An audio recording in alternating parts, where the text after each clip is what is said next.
ശാരികയുടെ കയ്യിൽ പിടിച്ച് ഗോമതി കിടന്നു. അവരൊരുപാട് കരഞ്ഞു. അമ്മയെ കണ്ട സന്തോഷമായിരുന്നു അവൾക്ക്. ഗോപൻ യാത്ര പറയാനായി മുറ്റത്തേക്ക് ഇറങ്ങി. മഹി നേരത്തെ പോയിരുന്നു. ചേച്ചി ഇവിടെ സേഫ് ആയിരിക്കും. നീ അതോർത്ത് പേടിക്കണ്ട.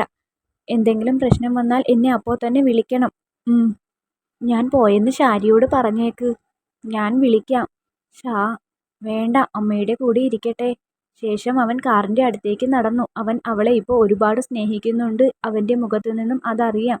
അവൾ അകൽച്ച തുടർന്നു. ഇനിയെല്ലാം ക്ഷമിക്കാൻ മേലെ അവൾക്ക്. ശാന്തി അമ്മയോട് പറഞ്ഞു.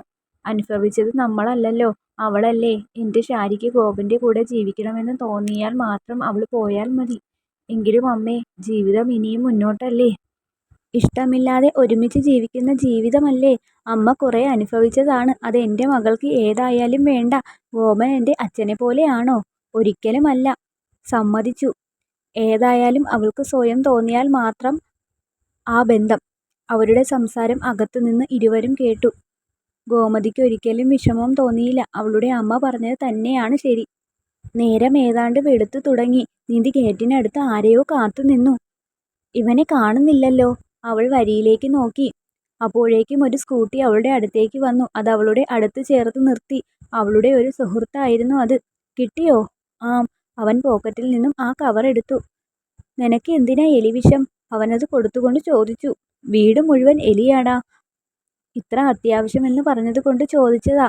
ഞാൻ തോട്ടത്തിലായിരുന്നു. ഇത് എവിടെ നിന്നും കിട്ടി? അവിടെ കുറേയുണ്ട്. മുഴുവൻ എലിയല്ലേ. നീ എന്നാ പൊയ്ക്കോ. ആ പിന്നെ കല്യാണം കഴിഞ്ഞിട്ട് ട്രീറ്റ് ഒന്നും ഇതുവരെ തന്നില്ല. അത് ഗ്രാൻഡായിട്ട് നടത്തും. വിളിക്കാം. ഓക്കെ. ട്രീറ്റ് ഉടനെ കാണും. 2 മരണത്തിൻ്റെ, അവൾ മനസ്സിൽ പറഞ്ഞു. എങ്കിൽ ഞാൻ പോട്ടെ. ആ. സുഹൃത്ത് അവിടെ നിന്നും പോയി. കല്യാണം, അതും മഹിയായിട്ട്. അതിനവനുണ്ടായിട്ട് വേണ്ടേ. ഇന്നുകൊണ്ട് 2 ശല്യങ്ങളെ ഞാൻ തീർക്കും. ഒന്ന് ആ ശാരി, പിന്നെ മഹി, അവൾ ആ കവറിൽ മുറുക്കി പിടിച്ചുകൊണ്ട് പറഞ്ഞു. പുലർച്ചെ മഹി വീട്ടിലെത്തി. അവന്റെ ബൈക്കിന്റെ ശബ്ദം കേട്ടതും നിധി അടുക്കളയിൽ നിന്നും ഓടി തിണ്ണയിലേക്ക് ചെന്നു. പതിവില്ലാത്തൊരു കാര്യം. അവളൊന്നു നോക്കി. പിന്നെ ശ്രദ്ധ കൊടുക്കാതെ അവൻ ബൈക്കിൽ നിന്നും ഇറങ്ങി. മഹി. അവൻ അവളെ നോക്കാതെ വീട്ടിന്റെ അകത്തേക്ക് കയറി. എന്നോട് പിണക്കമാണോ? ഞാൻ ഇന്നലെ എന്തൊക്കെയോ പറഞ്ഞു. അവൾ അവന്റെ പിന്നാലെ ചെന്നു. അവൻ നേരെ മുറിയിലേക്ക് ചെന്നു. ആകെ ക്ഷീണമായിരുന്നു, മനസ്സിനും ശരീരത്തിനും. അവൻ കട്ടിലിൽ ചെന്നിരുന്നു. മഹി. അവൾ അവന്റെ അടുത്തേക്ക് ചെന്നു. മഹി, ഞാൻ ഇന്നലെ എന്തൊക്കെയോ പറഞ്ഞു. പക്ഷെ അതൊക്കെ വെറുതെ ഒരു ദേഷ്യത്തിൽ. അവൾ അവന്റെ തോളിൽ ചാരി. ഒരു വികാരവുമില്ലാതെ അവൻ ഇരുന്നു. മഹി പ്ലീസ്, എന്തെങ്കിലും പറയ്. എന്നോട് ദേഷ്യം മാറിയില്ലേ? എനിക്ക് സ്വത്തൊന്നും വേണ്ട മഹി. അവൾ അങ്ങനെയൊന്ന് പറയുമെന്ന് അവൻ കരുതിയില്ല. എനിക്കെല്ലാം നിന്നോട് പറയണം. അവൾ അവനെ നോക്കി. അമ്മയെ, ഞാനാണ്. അവൾ അവന്റെ കണ്ണുകളിലേക്ക് നോക്കി. അമ്മയെ, ഞാൻ അറിഞ്ഞുകൊണ്ടല്ല. ഞാൻ ശാരിയുടെ പേരിൽ വഴക്കുണ്ടാക്കി അമ്മയുമായിട്ട്. പിന്നെ ഫോൺ മേടിക്കാൻ അമ്മ വന്നപ്പോൾ അറിയാതെ ഞാനൊരു തള്ളു കൊടുത്തു പോയി മഹി. പക്ഷെ അമ്മയ്ക്ക് ഇങ്ങനെ സംഭവിക്കുമെന്ന് ഞാൻ കരുതിയതല്ല മഹി. അവൾ കരഞ്ഞുകൊണ്ട് വീണ്ടും അവന്റെ തോളിൽ ചാരി. എനിക്ക് നീ മതി മഹി. ഞാൻ എല്ലാം ചെയ്തത് നിനക്ക് ഇവിടെ ഒരു സ്ഥാനം കിട്ടാനാണ്. അമ്മയോട് എനിക്ക് മാപ്പ് പറയണം. അമ്മ എവിടെയുണ്ടെന്ന് ഞാൻ നിനക്ക് പറഞ്ഞു തരാം. നിധി ഇപ്പോൾ അഭിനയിക്കുന്നതാണോ? അറിയില്ല. അവൻ അത്ഭുതപ്പെട്ടു. അമ്മ അബിയുടെ വീട്ടിലുണ്ട്, അവൾ പറഞ്ഞു. അതുകൂടി കേട്ടപ്പോൾ അവനൊന്നും മനസ്സിലാകാതെ അവളെ നോക്കി. നമുക്ക് സ്വത്തൊന്നും വേണ്ട. ഇന്നലെ ഞാൻ അറിയാതെ എന്തൊക്കെയോ പറഞ്ഞു. എനിക്ക് നീ മാത്രം മതി മഹി. ഇന്നലെ നിന്നോട് അങ്ങനെയൊക്കെ പറഞ്ഞത് എനിക്ക് എന്നോട് തന്നെ വെറുപ്പ് തോന്നുവാണ്.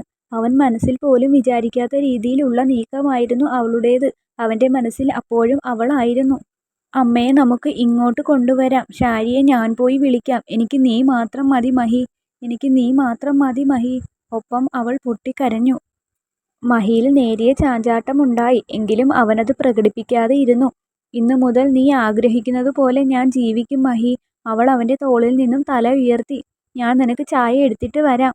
ഒരു പുഞ്ചിരി. ശേഷം അവൾ ആ മുറിയിൽ നിന്നും പോയി. മഹി ആകെ അത്ഭുതത്തിലായിരുന്നു. നിധിയെക്കുറിച്ച് അവൻ അപ്പോഴും ആശങ്കയിലായിരുന്നു. ഇന്നത്തോടെ തീരും നീ. നിധി അടുക്കളയിലേക്ക് നടന്നു. ഗായത്രി ഉണ്ടായിരുന്നു അവിടെ. അവൾ ചായ ഇടുന്ന ജോലിയിലായിരുന്നു. പോക്കറ്റിൽ ഒളിപ്പിച്ച കവർ അവൾ ആരും കാണാതെ കയ്യിൽ പിടിച്ചു. വേഗം വേണം, അവൾ ഗായത്രിയോട് പറഞ്ഞു. ഗായത്രി ചായ ഓരോന്ന് ഗ്ലാസുകളിലാക്കി. മഹിക്ക് പ്രത്യേക ഗ്ലാസ് ഉണ്ടായിരുന്നു. എനിക്കുള്ളത് തന്നേക്ക്. കയ്യോടെ തന്നെ അവൾ അവളുടെ ഗ്ലാസ് മേടിച്ചു. മഹിക്ക് ചായ കൊടുത്തേക്ക്. ഗായത്രി ഒന്നും പറയാതെ ആ കപ്പുകളുമായി അവിടെ നിന്നും നടന്നു. ഗായത്രി പോയെന്നുറപ്പായപ്പോൾ നിധി അവളുടെ കപ്പ് തട്ടിൽ വെച്ചു. പിന്നെ കവറ് തുറന്ന് ആ എലിവിഷം പെട്ടെന്ന് തന്നെ കപ്പിലേക്ക് കലക്കി. ആരെങ്കിലും കാണുന്നുണ്ടോ എന്ന് അപ്പോഴും ശ്രദ്ധിച്ചു. ജോലി പൂർത്തിയായി. അവൾ ആ കപ്പുമായി ഹാളിലേക്ക് ചെന്നു. എല്ലാവർക്കും ചായ കൊടുത്ത ശേഷം ഗായത്രി തിരികെ അവളുടെ അടുത്തുകൂടി കടന്നുപോയി. ഗായത്രി അടുക്കളയിൽ കയറും വരെ അവൾ ആ ഹാളിൽ തന്നെ നിന്നു. ശേഷം മഹിയുടെ അടുത്തേക്ക് ഓടി. മുറിയിൽ അവൻ വിഷാദനായി ഇരുന്നു. ആ ചായ മേശപ്പുറത്ത് തന്നെ ഇരുന്നു. കുടിച്ചില്ലേ ചായ? അവൾ അവന്റെ അടുത്ത് ചെന്നിരുന്നു. അവനൊന്നും മിണ്ടിയില്ല. ഇത് പിടിക്ക്. അവൾ അവളുടെ കപ്പ് അവന് നേരെ നീട്ടി. അവൻ അവളെ നോക്കി. ഇന്ന് നിന്റെ കപ്പിൽ ഞാൻ കുടിച്ചോളാം. ഇത്രയും മാറ്റം ഒരു രാത്രി കൊണ്ട് വരുമോ? അങ്ങനെ ചിന്തിക്കാൻ അവനും കഴിഞ്ഞില്ല. പിടിക്ക്. അവൻ ആ കപ്പ് വാങ്ങി. കുടിച്ചോ. നിനക്കോ? ഞാൻ നിന്റെ കപ്പിൽ കുടിച്ചോളാം. അവൻ ഉടനെ തന്നെ അവന്റെ കപ്പ് എടുത്തു. അത് അവൾക്ക് നേരെ നീട്ടി. അയ്യോ, ഞാൻ മറന്നു. എൻ്റെ ഫോൺ അടുക്കളയിലാണ്. ഞാൻ ഇപ്പോൾ വരാവേ. അവൾ കട്ടിലിൽ നിന്നും എഴുന്നേറ്റു. വേഗം വരാവേ. അവൾ പെട്ടെന്ന് തന്നെ മുറിയുടെ പുറത്തേക്ക് ഇറങ്ങി. എങ്കിലും അവിടെ മറഞ്ഞു നിന്നു, എങ്ങും പോകാതെ. അവൾ മഹിയത് കുടിക്കുന്നുണ്ടോ എന്ന് നിരീക്ഷിച്ചു. അവൻ സ്വന്തം കപ്പ് തിരികെ മേശപ്പുറത്ത് വെച്ചു. പിന്നെ നിധി കൊടുത്ത കപ്പിൽ നിന്നും ഒരു സിപ്പ് എടുത്തു. അത് കണ്ടപ്പോഴേ അവൾക്ക് ആശ്വാസമായി. പിന്നെ വീണ്ടും ഓരോ സിപ്പായി കുടിച്ചു. ഗോപൻ അവൻ്റെ അച്ഛൻ്റെ എസ്റ്റേറ്റിലേക്ക് ആയിരുന്നു പോയത്. അയാളുടെ ഏറ്റവും പ്രിയപ്പെട്ട സ്ഥലം അവിടെ അടുത്ത് തന്നെ ആയിരുന്നു.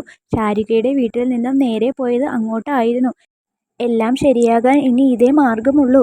വിനോദ് തെളിവ് സൂക്ഷിക്കുന്നുണ്ടെങ്കിൽ ശശിധരൻ്റെ കയ്യിലും ഉറപ്പായും വിനോദിനെതിരായ തെളിവുകൾ കാണും. അങ്ങനെ ഒരു ഉറപ്പ് ഉണ്ടായിരുന്നു അവന്. അതുകൊണ്ടായിരുന്നു നേരത്തെ തന്നെ അങ്ങോട്ട് പോയത്. മോൻ എന്താ ഈ സമയത്ത്? അച്ഛനുണ്ടോ അകത്ത്? ഇല്ല, ഇവിടെ വന്നിട്ടില്ല. ആ താക്കോല് താ. തുറന്ന് കാണിക്കുമോ മോനെ? ഞാൻ ഓർത്ത് സാറ് അകത്തുണ്ടെന്നാണ്. അപ്പോൾ നിങ്ങളല്ലേ ഇത് തുറന്നത്? അല്ലെന്നേ. അത് കേട്ടതും ഗോപൻ വേഗം അകത്തേക്ക് കയറി. അയാൾ ഒരു പടി മുൻപിലായിരുന്നു എന്ന് തന്നെ വേണം പറയാൻ. അകത്ത് ആരൊക്കെയോ കയറിയിട്ടുണ്ടെന്ന് മനസ്സിലായി. ചേട്ടൻ എപ്പോഴാ വന്നേ? കുറച്ചു മുമ്പ്.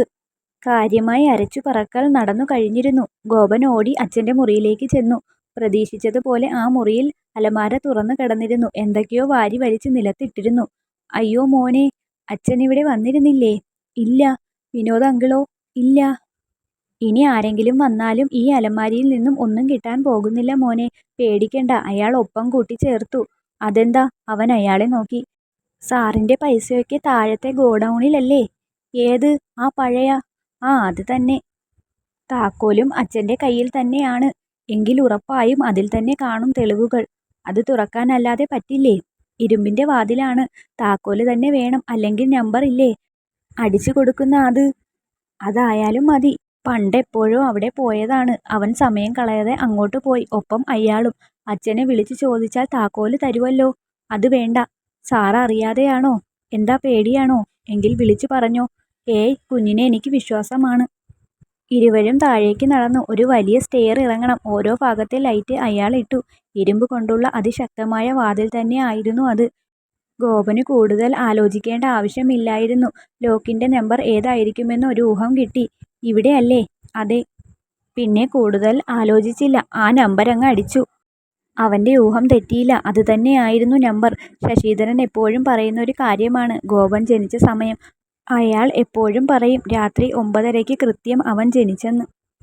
അച്ഛൻ മഹിയെ ഒരുപാട് അവഗണിച്ചിരുന്നു എന്ന് ഇപ്പോൾ അവന് വ്യക്തമാക്കാൻ കഴിഞ്ഞു. വാതിൽ അവൻ തുറന്നു. അയാൾ അവന് ഒരുപാട് എന്നല്ല, ഈ ലോകത്തിൽ തന്നെ അയാൾ ഏറ്റവും കൂടുതൽ സ്നേഹിക്കുന്നത് ഗോപനെയാണ്. അച്ഛൻ്റെ സ്നേഹം അവൻ അപ്പോഴും അനുഭവിക്കാൻ കഴിഞ്ഞു. പക്ഷേ ഒരിക്കലും അച്ഛൻ്റെ തെറ്റുകൾക്ക് കൂട്ടുനിൽക്കാൻ അവൻ ഒരുക്കമല്ലായിരുന്നു. അവൻ മുൻപോട്ട് തന്നെ പോയി.